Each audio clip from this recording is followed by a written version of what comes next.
Hi friends, I'm Mickey Mankus. Welcome to Out the Back Door. Today I am going to spend some time answering your canning questions.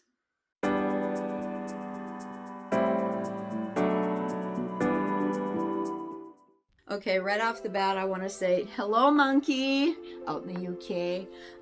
I do have my coffee cup with me this time. I told you I would remember one of these videos. I'd have my coffee. So this is the time that I get to do that. Anyway, I did have the opportunity to ask you on different social media platforms, what questions would you have about canning that I haven't been asked yet, hopefully. I mean, because I've been canning since probably the mid-70s, and I have gotten a lot of questions. So that's what I want to go over today with you. All right, so let's get started. KT had asked me, what convenience foods have you successfully canned and eaten? I know you've done cooked bacon, but I've also heard of canning cooked burgers or sausage patties, cheese, even macaroni and cheese, and wondered if it's good and what's not. Okay, good questions. Thanks, Katie. Convenience foods. Right off the bat, I'm going to say my soups and stews.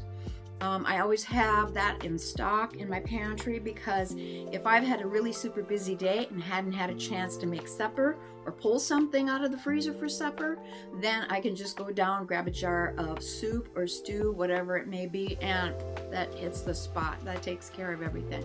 So that's probably one of my main convenience foods that I like to do. I have not tried canned burgers or sausage patties yet. I guess I've just been kind of standoffish of that. I have made, I've canned meatballs before, and I've done them in a broth. They were okay. I'm not going to say they were fantastic. I'm not going to say they're horrible. They were okay.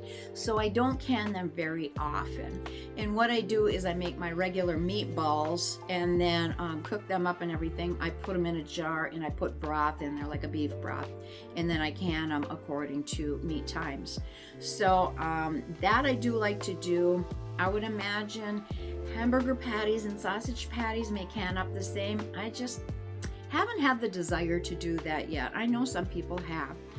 Macaroni and cheese. Okay, I have tried to do that. I won't do it again. Didn't care for it. Maybe it was the brand that I did. Maybe if I had made it from scratch, it would have turned out better. But the main thing is my macaroni was so mushy after it processed that it was like, no, I won't do that again. So another thing that I tried to can, I had done a video, Thanksgiving in a jar. Yeah, sounded good. Found this on one of the rebel canning pages or whatever on Facebook, and I thought, okay, I'm gonna give this a try. And I was like, yeah, it just makes common sense, right? You layer your potatoes and gravy and your meat, your turkey, and your stuffing and cranberries if you want. Cranberries are at the top. But you layer all that in there and then you can it according to meat times. Well, I opened a jar maybe after the first week or so and it was like, okay, this is pretty tasty. Well, yeah, I tell you what, within 3 months, and first of all, when you dump it out, it doesn't come out in, a nice piled layer. It's kind of a big gloppy mess, and it's like a child taking all their food in a bowl and mixing it all up and then eating it. So it's like, I wasn't really thrilled with that. So I took the video down because it was like, no, I wouldn't do this again, so I'm not going to put it up there. Another video I pulled down. I had tried to can like broths, Polish, and wieners. And I put them in the 1.5 pint canning jars. They usually advertise and put asparagus spears in there. Anyway, so I thought perfect size. And I poured water in there and I left enough headspace and everything, and I processed them for meat. And so anyway, and when I got done, it was like, okay, well, what had happened is the Polish and the wieners and everything absorbed so much of the liquid. I mean, it sucked it up big time that they were waterlogged. Now, I could still cut these up and use it in a hot dish or whatever because I didn't want to toss all this out. But as far as like using it to throw on the grill and then put in a bun and eat it that way, no, that wasn't going to happen. I have tried doing canned hamburger a couple of different ways. And it seems it's a mealy texture to me. I don't care for the consistency once it's canned and I'm going to use it. I have cooked it completely, put it in the jar, and then I put broth in there. Some people say to only par cook it.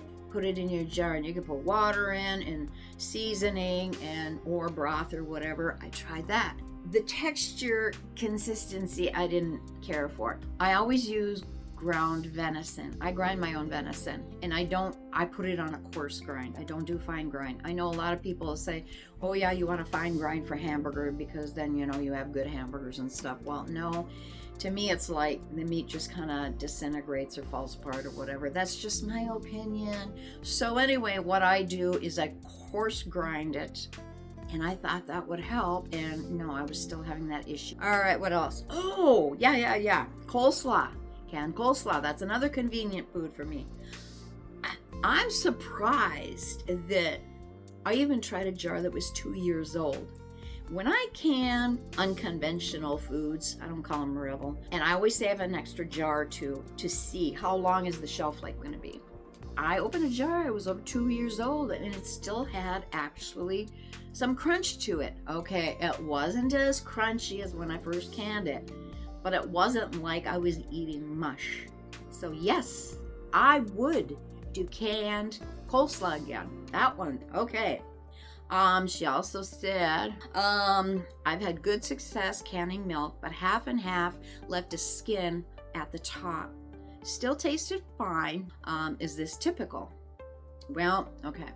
I only canned the half and half the one time, and I don't remember if my videos all went AWOL a couple of years ago or whatever, and I had to start uploading them again, and I don't remember if I uploaded that one again when I was doing chocolate milk, half and half, whole milk. I was doing all sorts in one video, all in one shot. But anyway, the half and half that I didn't do a whole lot. The only reason I canned it up is because we had received that when I had gone to like Ruby's Pantry or whatever. I had a couple of extra containers of half and half. Mr. Mankus said in his coffee. I said, okay, so I canned it. He had been drinking it, but he went through it pretty quick, and I convinced him later on. I said, you know what? Let's just, you can use my canned whole milk instead of half and half. And he's like, yeah, okay, whatever. It's just, unfortunately, he doesn't enjoy coffee like I do. He likes to kill the taste with the creamer. He drinks it for the caffeine, and I'm like, yeah. So, okay, back to the half and half. I want to mention something. Half and half, I guess I really wouldn't can anymore. It's going to be totally up to you. That skin that was on the top, I really feel it was from additives. Half and half is actually made from whole milk and cream, equal parts. But then they add all these additives in, stabilizers. I mean, there's like 7 or 8 extra ingredients added into this cream in the whole milk so that it doesn't separate when it hits a hot liquid. So yeah, that's just something to consider, and maybe you want to try making your own, because I've got videos showing how to can whole whipping cream and how to can milk. And if you just do equal parts in there and make your own pure half and half, that'll probably work well for you. Oh, one other thing about the half and half. If you buy the fat-free half and half, there's no cream in it. Yeah, get that. There's more additives, but there's corn syrup in there. So now you've upped the sugar amount because you've taken out the fat content from the cream. Corn syrup is not good for you. In your experience, what are the most common causes of failure to seal? I have some batches that are great and seal all but one jar, and others with less than 50% of them sealing. KT, when I read this one, I was like, wow, what is going on? Okay, seal failures, they're going to be variables. A lot of different things can be happening. First thing that came to mind is, did you remember to wipe your rim off before you put your lid on? Sometimes we get in a hurry and we might forget, or we might not wipe it off well enough or whatever. So, even microparticles can cause a seal failure. not enough headspace. That's usually the big thing. When people are having seal failures or siphoning, it's because they're not leaving an adequate amount of headspace for whatever, food that they are canning at that time. Poor quality lids. All right, I've quit buying Kerr and Ball. I'm naming them. I quit buying their lids many years ago. Now, many years ago, for some reason, I just had this thing where it's like I felt I needed to stock up on canning lids just in case there was ever a shortage. Oh, then guess what? Handful of years later, COVID hits and all that, and everybody's trying to can, and everybody's out of canning supplies and all that good stuff. And here I had good quality Kerr and Ball lids. They were still thicker, and they had a better gasket on it. Well, anyway, those still work, but otherwise, if you're buying newer lids, I would check the quality. There's a handful of them that just I wouldn't touch. I'm going to put a small plug in. 4 Jars Canning Lids. They're not sponsoring this video in any way today, but I am an affiliate of theirs. I will leave a link down in the description box where if you want to check them out, because they actually have a lot of canning supplies now, including canners, pressure canners. So if you want to check them out, you can get a discount, 10% off your entire order. So, all right, that's something to think about. But I do stand by 4 Jars Canning Lids. I do like their lids. Okay, I'm also a tattler girl. I use tattler lids, reusable lids a lot. So you're going to hear me talk about both of them back and forth. One other thought is possibly if the jars were cooling down in a drafty area. I mean, like I said, it could be variables of what may cause, a seal failure. Also, one thing to remember is there's false seals, and I have noticed that happening more when a jar has siphoned, and it'll seal while it's on the table or whatever, cooling down, and then you put it in the pantry, and say a week to a month, maybe a little bit longer, you'll find that all of a sudden, the seal's broken. Marilyn Cossey. Okay, Marilyn, thank you for following. You're everywhere. You're on YouTube, you're on Facebook. Thank you so much for being there for me. I hope I pronounced your last name right. If not, I apologize. Okay, your question. What have you canned that you won't bother with again? What do you can that you find to be the most handy to have on hand? Okay, well, I kind of covered most of the items right off at the beginning when KT was asking about convenience foods and stuff and what I like and what I don't like. But things that I do like to have on hand, canned milk and heavy whipping cream. Those are a staple in my pantry. Because they're always there and I can use them whenever I want.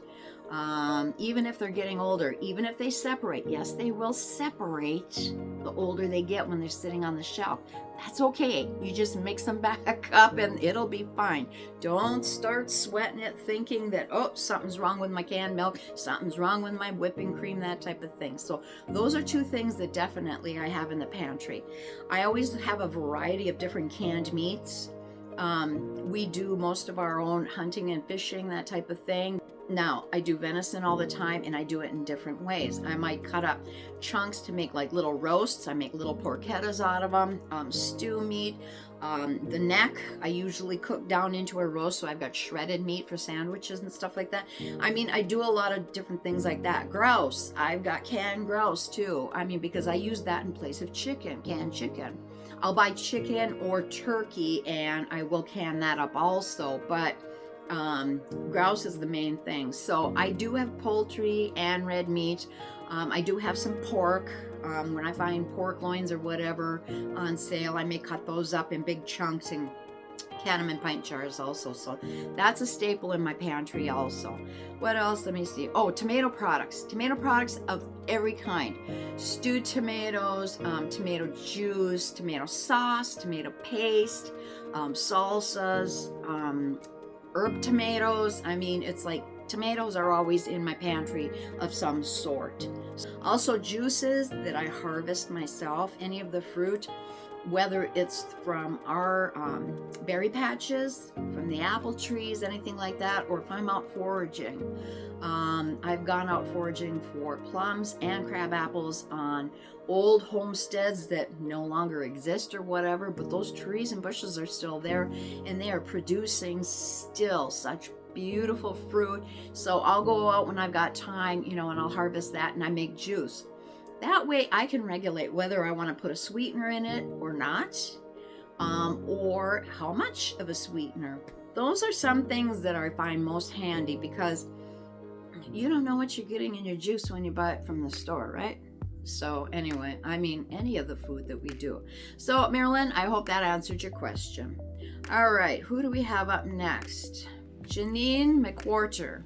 I'm still nervous about trying the Tattler lids that I've bought. I need some more reassurance and how-to lessons. Okay, Janine, the best way to start off in building confidence is canning water. You heard me. Take your jar. You can do pints, you can do quarts. It doesn't matter. You can just do a couple of them.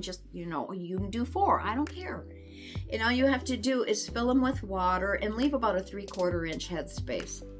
Wipe off your rim. Just keep in this practice of cleaning your rims off all the time, no matter what. Whether you think you've spilled or not, make sure you clean your rim off. And then you're going to put your scalded Tattler lid and gasket onto the top of your rim.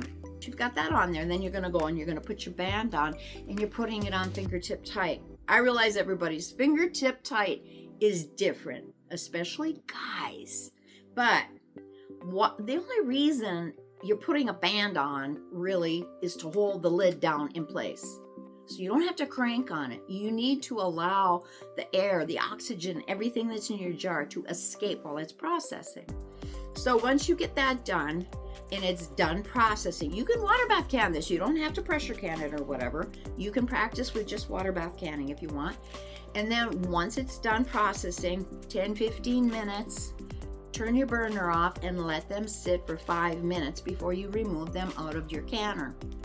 Once you put them on to your towel on the counter or table or wherever it is, you're going to crank down on that band as tight as you can. Now, you're using hot mitts, or I wear the Thinsulate leather gloves. They're winter gloves for us around here, but you know what? They come in, I buy them whenever they're on sale, and I put them in my canning supplies, because that way it saves me from burning my hands, and I have better dexterity wearing these gloves versus trying to put hot mitts on and then screw that down and stuff. So that's what you're going to do. Let the jars cool then naturally, 12 hours to 24 hours, whatever it may be.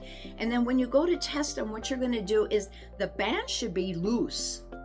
You crank down on it really good to begin with when you took them out of the canner. But now they should be loose. If they're tight, possibly it didn't seal. For the most part, they're going to be loose. Gently grab the top of the lid and lift it up a little bit off the table. And if you can lift it up and it's not falling apart, it's sealed. If it didn't seal, that top's coming off immediately. The jar isn't going to come off the table at all. The lid's going to come off right away. So that's an easy way to find out, to test. I always do all my food. It's like metal flats. It's easy to see, if the little bump in the middle has gone down, or, if you're using lug lids, it's the same thing. The button's going to be down, and you can go along and push on all the tops of them, and if you hear a thump come back up, well, then it's not sealed properly. But on a Tattler, it's kind of hard to tell right away until you use them enough. There's actually, you can see where the suction has pulled the lid down. You'll learn to be able to see that.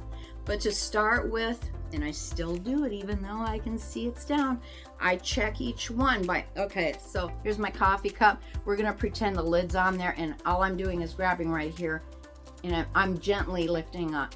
So I'm saying, instead of wasting time and money on canning something and then maybe it failing or whatever, well, okay, you could eat the food right away, put it in the refrigerator and eat it. But I'm saying if you practice with canning water, that should help build your confidence up too, okay? So I hope that one helps. Shani, one other thing I want to mention about the tattler lids. When you're canning meat or legumes, I was going to say beans, but that doesn't include green beans. We're talking legumes. For some reason or another, protein foods, I don't know why. I have no clue why. Tattler never told me why either. I learned by adding an additional 1/4 inch headspace, I got rid of my failures because for some reason or another, I was having more failures when I was canning a protein. And I don't know why. It was like I was leaving, 1 inch headspace, this type of thing, for meats, soups, stews, and that type. And I was still getting failures when I had a large amount of protein in the jar. So once I started adding a 1/4 inch to it, eliminated the problem. I don't know. So just a little tip there. Okay, who do we have next? Nana the Canner. Hey. Okay, it's like, have you ever canned green beans with zinc? What are your thoughts on it? Nana, I'm not quite sure what you're talking about. Are we talking about zinc canning lids, the old ones?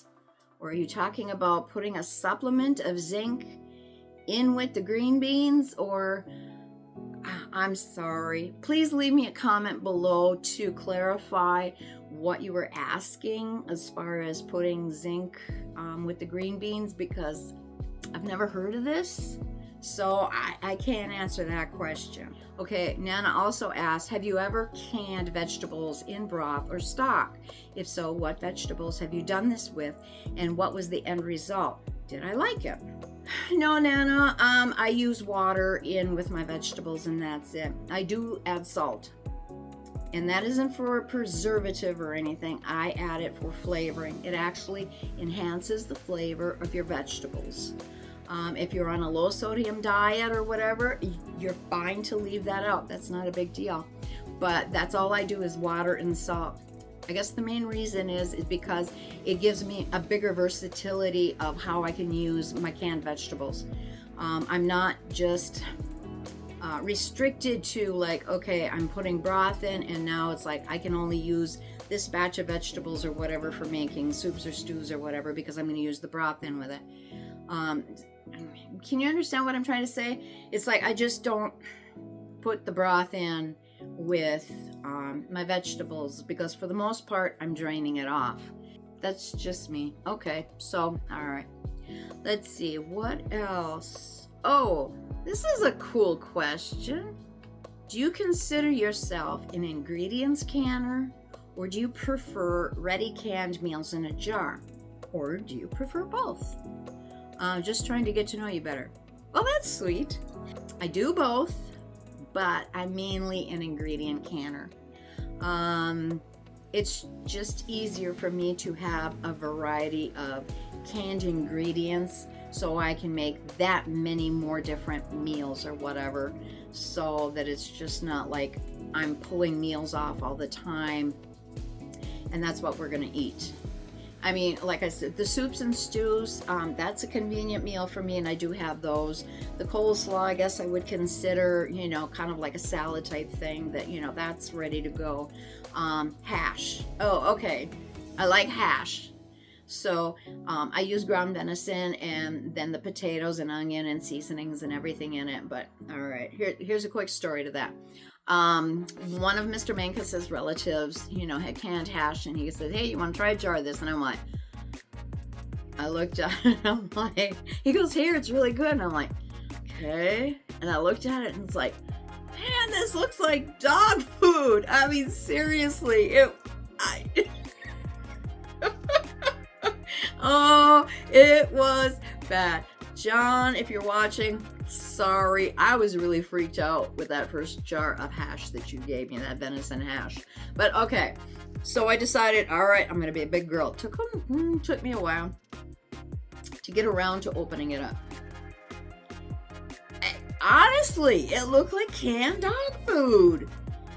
I'm like, how am I supposed to eat this? So I popped the lid open and I was like, okay, I'll smell it. And it was like, well, actually smells good. Doesn't smell like dog food.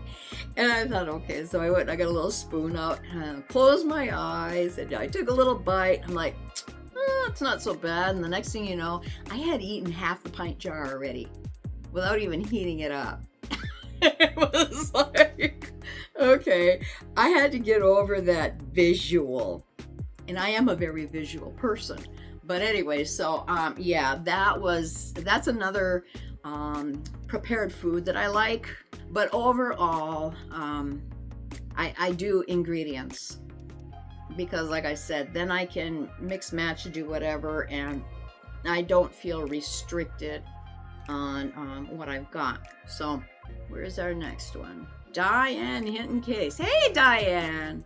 All right, do you use a pH strip to test for acidity in your food before you can them?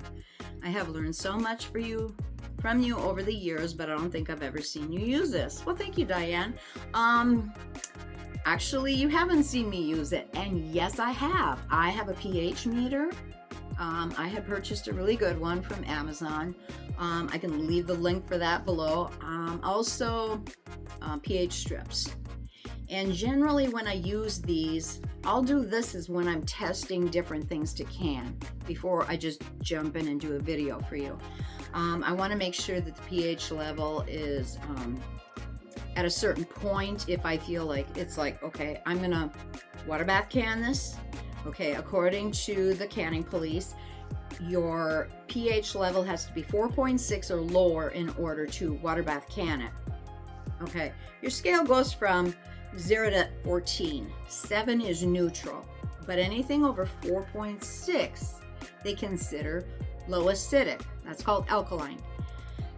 Well, being 7's neutral, anyway, so I do test some foods that are unconventional to find out where the pH level is, so I know what is going to be the safest way to process this, or am I going to process it? Some things I've decided, no, I don't want to take a chance of doing that. So anyway, so I do use the pH strips and my pH meter. Also, I take notes when I do this. So on average, kind of like we'll say the sour cream. The sour cream can fluctuate just a hair below or above 4.6. That's why I said it's safe to water bath can. And so I'll keep track of all these different things so I know. Also, you can go online. I think just about any type of food that you can think of, you can look up online and research what the pH level of any food is. And you're going to be able to find it. That'll give you a general ballpark figure of where to go. Fermented foods, for example. Okay, like the sour cream is a cultured fermented food. So the pH level is going to be lower, so you can water bath can it. The same thing with the buttermilk when I did that. That's a cultured food, it's fermented. So the pH level is down there so that you can water bath can it. Deanna McKincher. Deanna's asking, I'm an experienced canner, both water bath and pressure canning. I keep meaning to explore the steam canning. Aha! Could you go through that for us? I've heard that you really don't need to buy anything new if you have a pressure canner, but short of that, I'd like the full directions. Okay. Most of us canners, I'm running out of room for those huge, chunky pots, pans, bowls, etc. Oh, I hear you loud and clear on this. Okay, because I've run out of room for all this stuff. All right, so steam canning. Steam canning takes the place of water bath canning. It's not going to take the place of pressure canning, but we are using a pressure canner. Okay, let me say that again. Steam canning will take the place of water bath canning. Okay, now all you need is a pressure canner because we want to lock the lid on a little bit tighter. We want to keep the steam inside our container. So when we're going to steam can, whatever amount of water you would normally put in your pressure canner when you're going to pressure can, that's the amount of water you're going to put in. You don't need to fill the whole entire vessel full of water and submerge your jars. So you put your water in there, you've got your jars in there. and you're going to put your lid on. Just if you've got like a Presto or a Miro or something, just turn and lock your lid, no big deal. And the steam is really building up in there. So once you've got that steady stream of steam coming out of your vent pipe as if you were pressure canning, start your timer for the time water bath canning called for.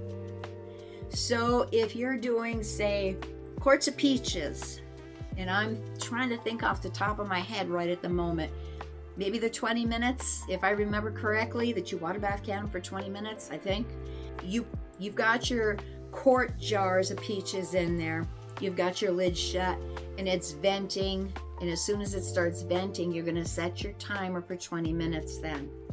As soon as your timer's done, 20 minutes, turn your heat off.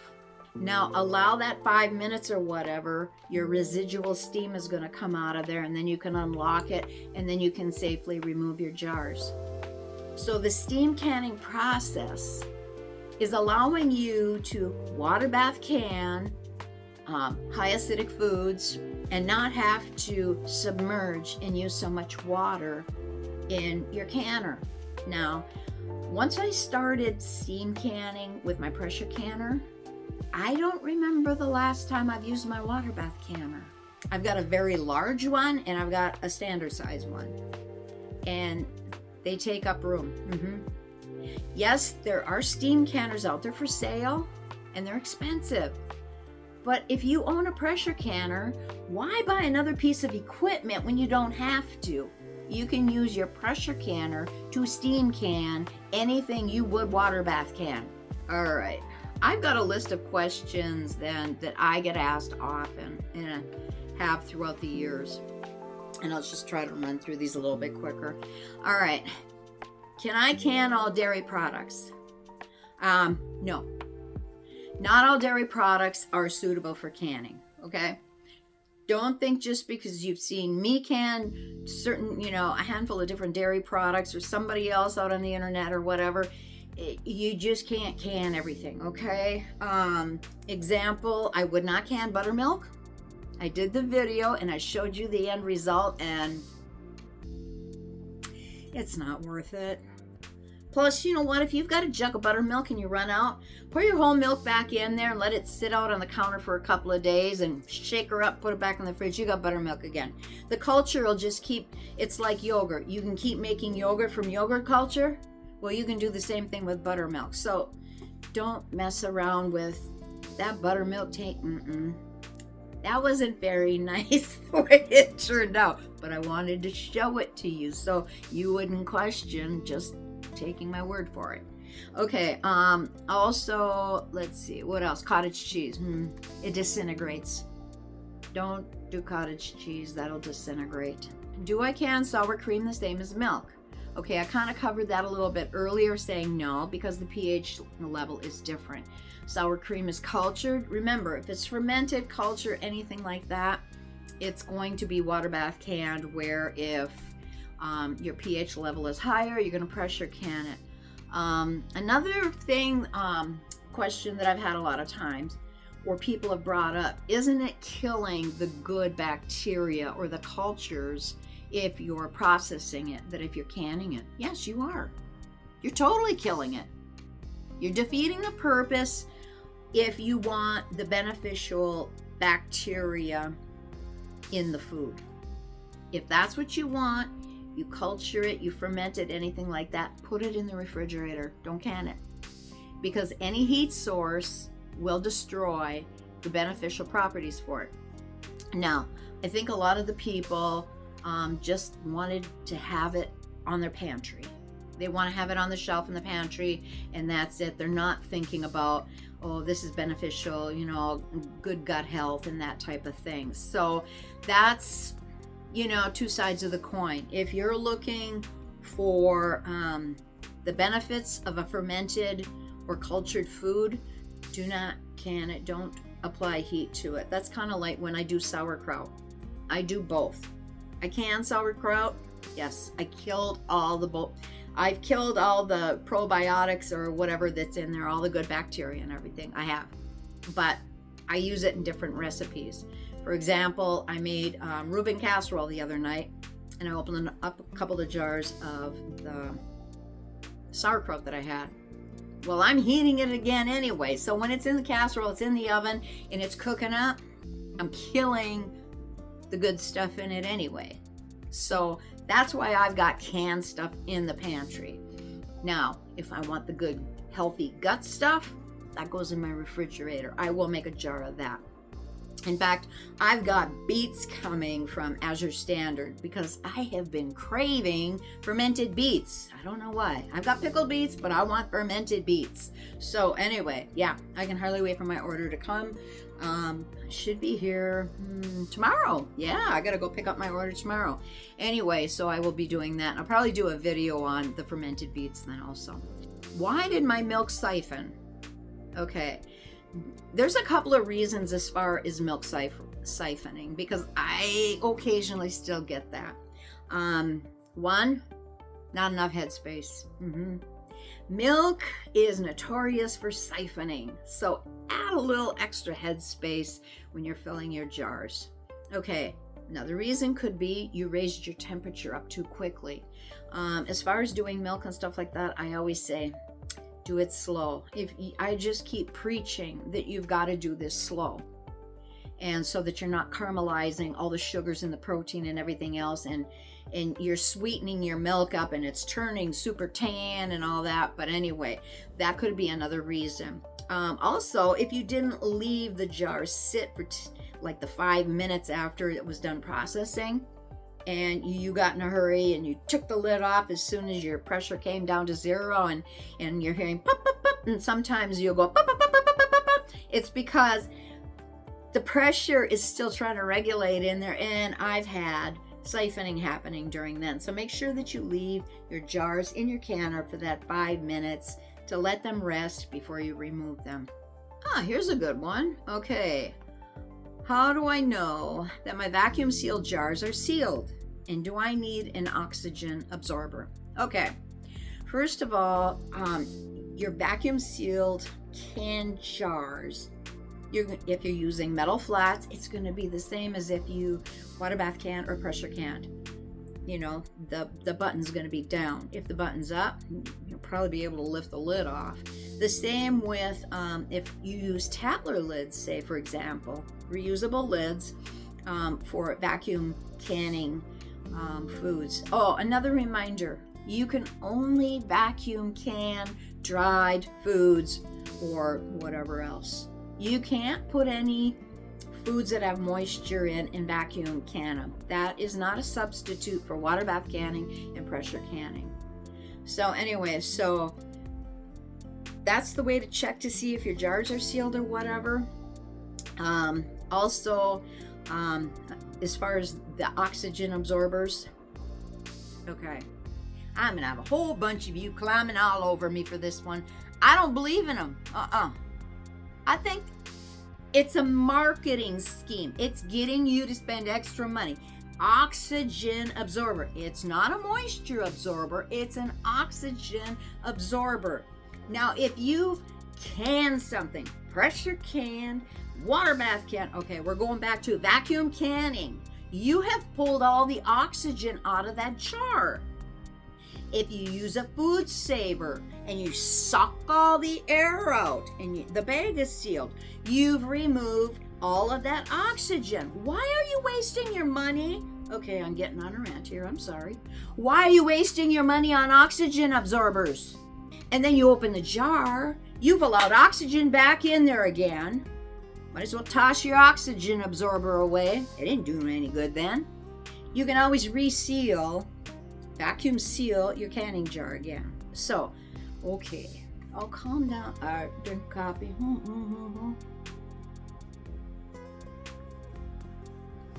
To me, personally, I feel they're a waste of money. I've never used them. I started to until I started thinking about it. You know that old saying, common sense is not so common? It's a gimmick. Next question. Why did my jars siphon when I pressure canned? back to the same thing, not enough headspace. That's generally it, because if you're not allowing enough headspace, you will have an issue with siphoning, or you raise the heat too quickly.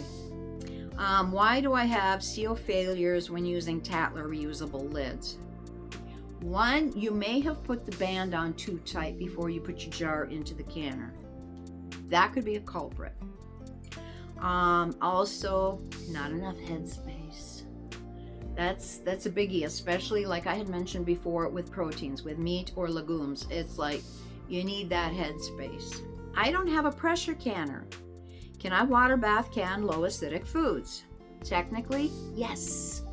98% of the world does not use a pressure canner. They don't know what a pressure canner is. The United States and Canada, we use pressure canners. Nobody else does. And they can low acidic foods safely. Disclaimer, they don't approve this, but I'm sharing that the rest of the world would disagree. What's my next question here? How much water do I add to my pressure canner? I've gotten that one quite a few times. Please read your manual.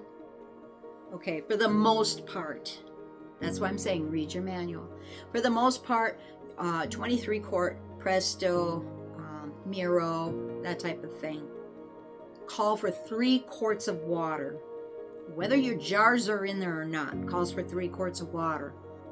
If you own an All-American canner, that's a different story. It calls for 2 to 3 inches of water in the canner before you start putting your jars in. Now, I've got 3 All-American canners, all different sizes. I do not wash mine out really well because I've got water stains in there because I've got such hard water, and I like that water stain in there because I don't have to think about measuring anymore. It's already measured for me with the stain. So I know where to fill, how much water to put in there, and then I put my jars in. That's what I'm saying. Please read your manual, because as boring as you think it might be, I'm sure you're going to learn something and say, hey, I didn't realize that, and it may help you out someday. Which brings me to the next one. Why did my canner bulge on the bottom? Okay, first thing is, it probably cooked dry. You had inaccurate amount of water in your canner. Another question is, were you running your canner, your pressure canner, high the entire time? Was your jiggler going nonstop? Were you not regulating to allow the temperature to come down a bit, but you're still holding the correct pressure? Because if you were doing that, you're blowing steam out the whole entire time. So that's another way that you may have cooked it dry. And unfortunately, there's no safe way of saying, yes, you could reuse that can, or you could pound out the bulge on the bottom or whatever. Another thought is using it out on like a camp cook stove outdoors. If you have a standard aluminum pressure canner. I keep throwing Presto and Miro out there because those are the 2 main. I've got a Presto 23 quart, but I've turned it into a vacuum chamber for myself because I don't use it.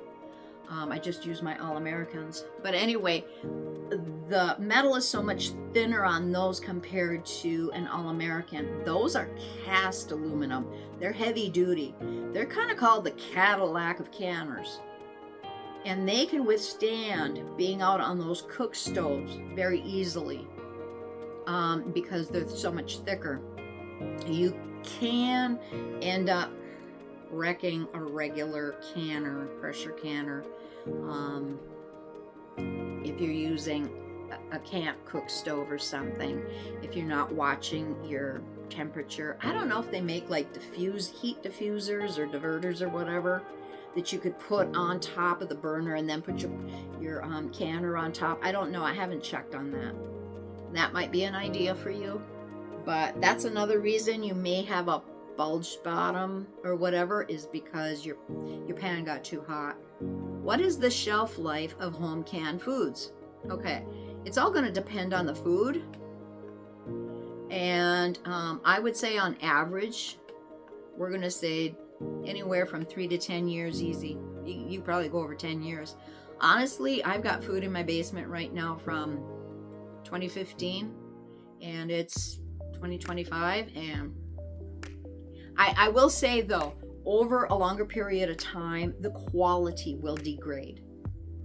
It'll probably start darkening, discoloring and stuff. I'm going to use peaches as an example. Here I'm going back to the peaches because I do have some peaches downstairs right now in pint jars from 2015. My quart jars were 2013, but we finally ate all those up and everything. But they started darkening a little bit, even though they're kept in a cool, dark place, that type of thing. It's just because they were getting older.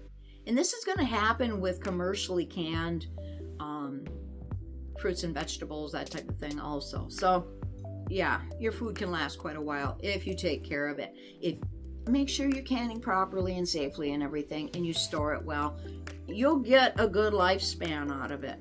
Let's see, what is the best way to store canned foods? Okay, so the environment that's going to work out the best, whether you're canning the food at home or you're buying canned foods, this will go both ways, is storing it in a dark, cool, and dry place. Can I recan juice concentrate? Okay, I wouldn't recommend it.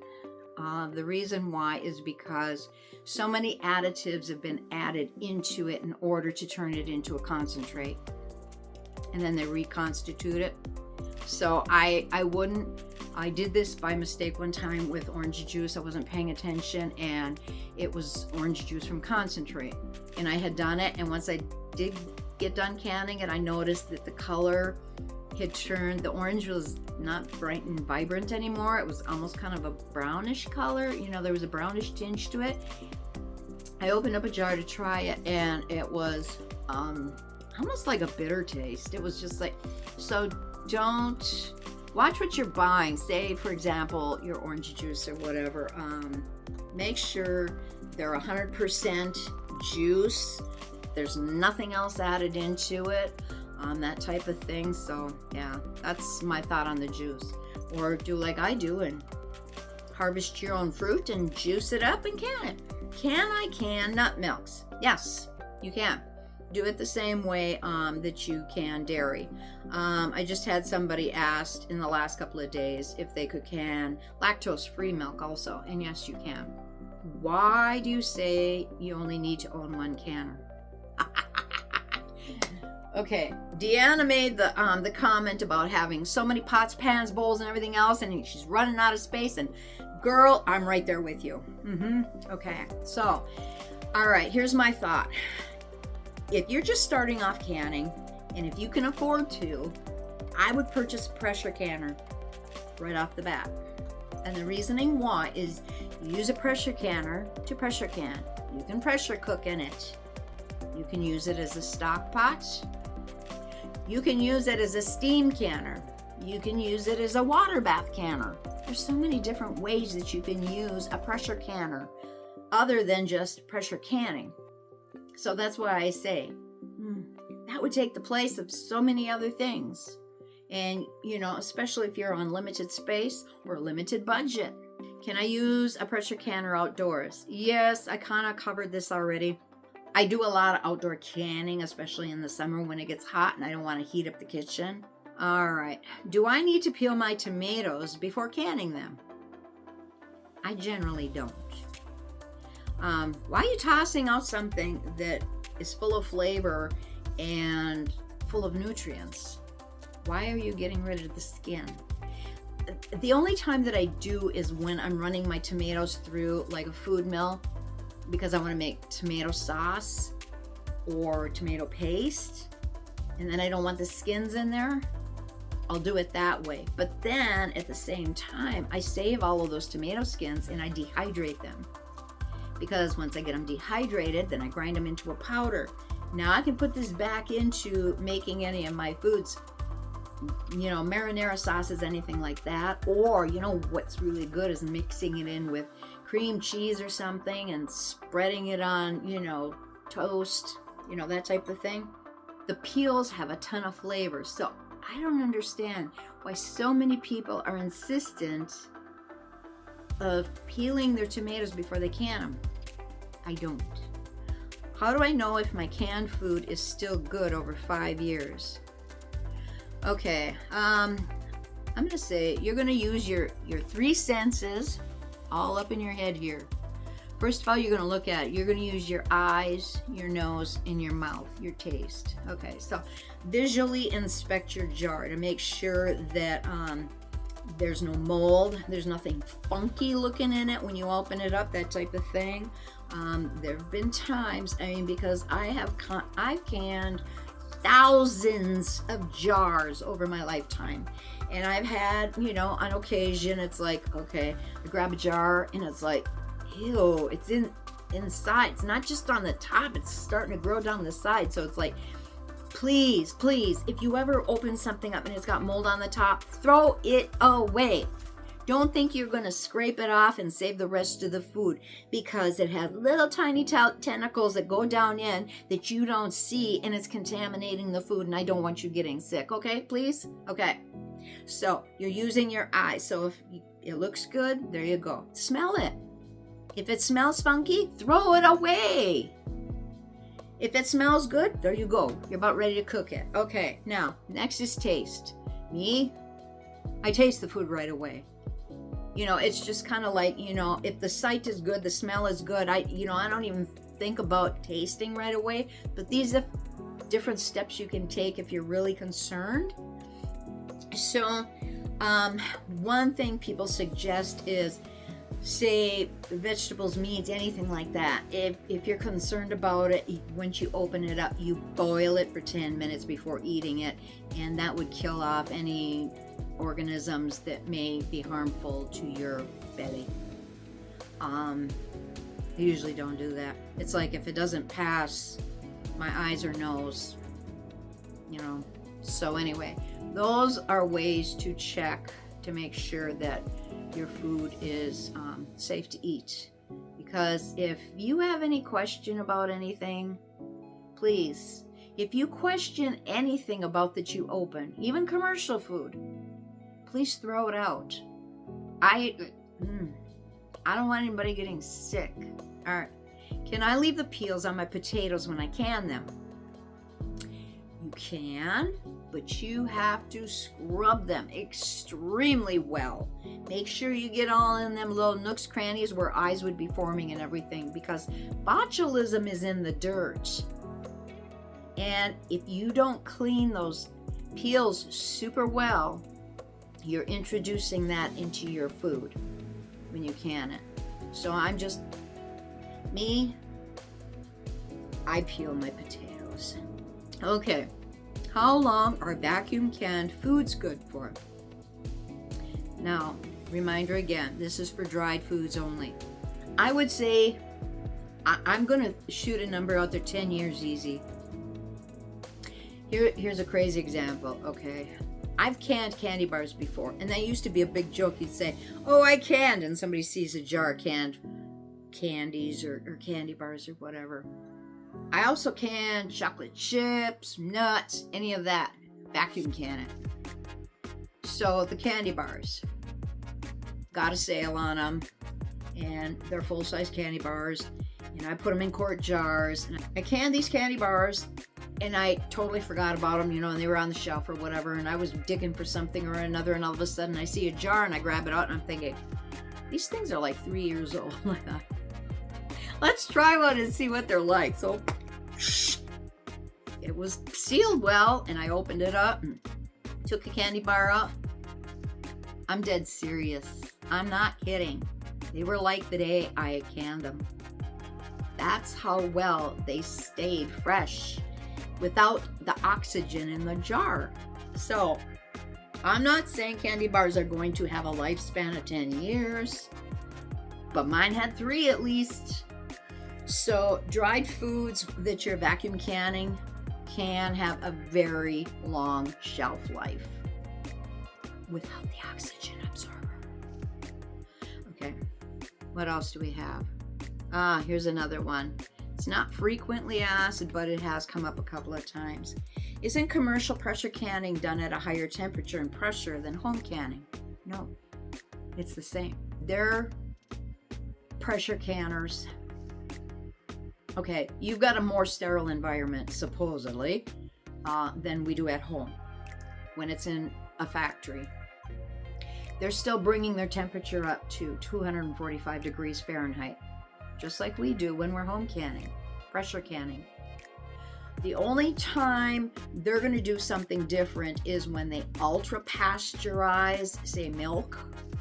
That goes up to 280 degrees, and that's only for like 3 seconds. But we cannot at home reach the 280 degrees. But for the most part, everything else that is canned in the factories commercially, we're doing the same thing, except we're doing it at home. We're not doing it in tin cans. And I guess I wouldn't. I trust glass way more than I do the tin cans, because I've had cans of mixed fruit explode on my pantry shelf. They've corroded and they've been oozing. The juice has been coming out of them. It's just crazy, and it's like, wow. And somebody else said they had tomato products doing that too. So that's why I prefer to do my own canning in glass jars. All right, one last thing I want to bring up. Just a reminder, when you're down in your pantry and you're restocking it and everything, make sure you're rotating your food.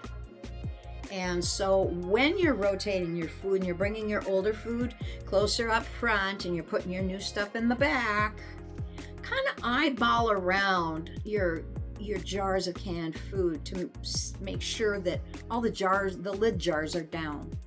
You know, that you don't have any seals that have let loose and that you don't have any rotten food. So that's another thing to keep your eye on. That works both with vacuum canning your dry goods, besides like water bath canning and pressure canning. Also, if you do see, when I've had a seal failure, and it could be months after I've canned the stuff, what I like to do is I'll inspect the jar. I'm not tossing everything out right away. I mean, I've pulled the top off and all of a sudden it's like, whoa, we have like a big forest of mold. And you don't want to be breathing this in, but yet at the same time, I want to find out why the seal failed. It might have siphoned. And if that happens, you have microparticles that you're not seeing that are getting between the rim of the jar and the lid. So it has a way of, over time, air's leaking into the jar, which will cause spoilage. Okay, that's one of the things that could be. The lid could be faulty. Like I said, I don't buy ball liqueur lids anymore. I've had too many failures. And when they say on their boxes, you know, they started a handful of years ago, oh, we'll keep foods good up to 18 months. What do you mean 18 months? What happened to 10 years? So 18 months doesn't mean anything to me as far as being a prepper. It's like you want food to last for a long time, right? And speaking of being a prepper, you don't have to be a doomsday prepper to be a prepper. It's common sense to be a prepper for any type of emergency that may arise. Whether it's a weather emergency, you lose power, if it's you lose your job or something, accident happen. I mean, there's so many different things that could come up. It's good to be prepped for those times. Another thought to look at these jars that the failure, that there's a seal failure, is possibly the headspace. Was it not enough? I noticed one time, I'm trying to remember if it was apple pie filling or cherry pie filling. Maybe cherry pie filling. I had a jar where the top came off, you know, because it was like, doop, doop, doop, doop. And I went to pull and it came off really easy. Now, everything smelled good, everything looked good, but you know what? I don't know when that seal let loose. It went in the trash. When in doubt, throw it out. Yeah. I think we about covered it for now. I realize this became a very long video. I will break it up into chapters so you can jump around and check out the sections that are of interest to you or whatever. But I do appreciate all of you that contributed and asked questions. And I appreciate all of you for sticking around through this. And I hope you've learned something.